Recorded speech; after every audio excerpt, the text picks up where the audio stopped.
মজাদার পুডিং খেতে খুবই মজা লাগে। বাসায় তৈরি করা স্বাস্থ্যসম্মত উপায়ে পুডিং। তো আমি দুধের মধ্যে চিনি দিয়ে দুধটা জাল করে নিব। 1 কেজি দুধকে হাফ কেজি করে নিতে হবে জাল করে, তাহলে পুডিংটা খুবই সুন্দর হয়, মজা হয়, ভালো মতো জমে। ভিডিওটি ভালো লাগলে অবশ্যই চ্যানেলটি সাবস্ক্রাইব করে দিয়ে পাশে থাকা বেল আইকনটা অন করে দেবেন। অবশ্যই লাইক কমেন্ট করে ভিডিওটা শেয়ার করে দেবেন। ফেসবুক পেজটা অবশ্যই লাইক ফলো দিয়ে ভিডিওটা শেয়ার করে দিবেন।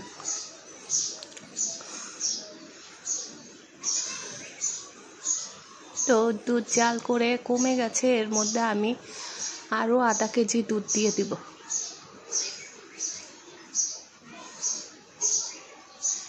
ভালো করে জাল করে আমি কমায় নিব, দুধটা ঘন করে নিব।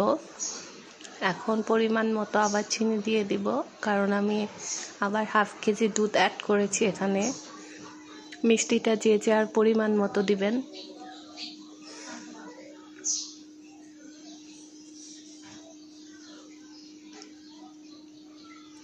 তো আমি ক্যারামেল তৈরি করব।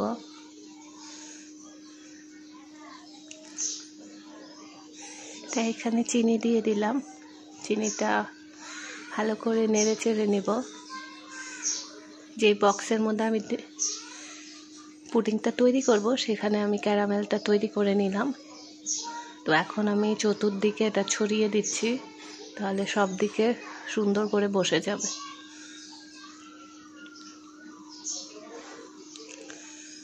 তো এই পর্যায়ে ডিম নিয়ে নিলাম 2টা, ভালো করে মিক্সার দিয়ে মিক্সিং করে নিব। আর দুধটা অবশ্যই ঠান্ডা করে নিতে হবে।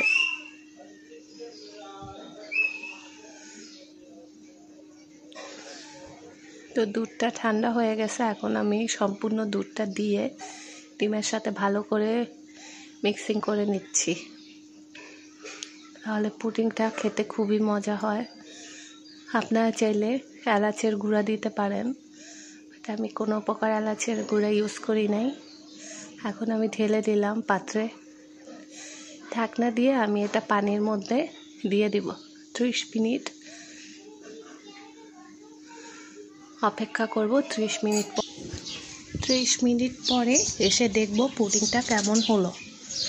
তো 30 মিনিট হয়ে গেছে। তো এখন আমি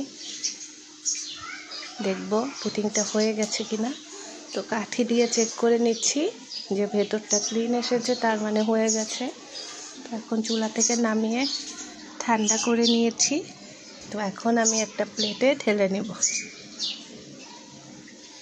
তো তৈরি হয়ে গেল আমার ক্যারামেল পুডিং। ভিডিওটি ভালো লাগলে অবশ্যই চ্যানেলটি সাবস্ক্রাইব করে দিয়ে পাশে থাকা বেল আইকনটা অন করে দিবেন। অবশ্যই লাইক কমেন্ট করে ভিডিওটা শেয়ার করে দিবেন। ফেসবুক পেজটা অবশ্যই লাইক ফলো দিয়ে ভিডিওটা শেয়ার করে দিবেন। তো পুডিংটা এখন কেটে নিচ্ছি।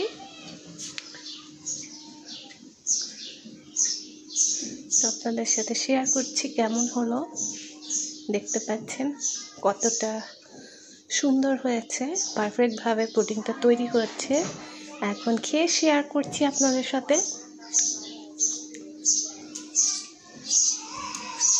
অনেক ইয়ামি টেস্টি হয়েছে। আশা করি ভিডিওটি ভালো লাগলে অবশ্যই চ্যানেলটি সাবস্ক্রাইব করে দিয়ে লাইক কমেন্ট শেয়ার করে দিবেন। ফেসবুক পেজটা লাইক ফলো দিয়ে পাশে থাকবেন। আল্লাহ হাফেজ।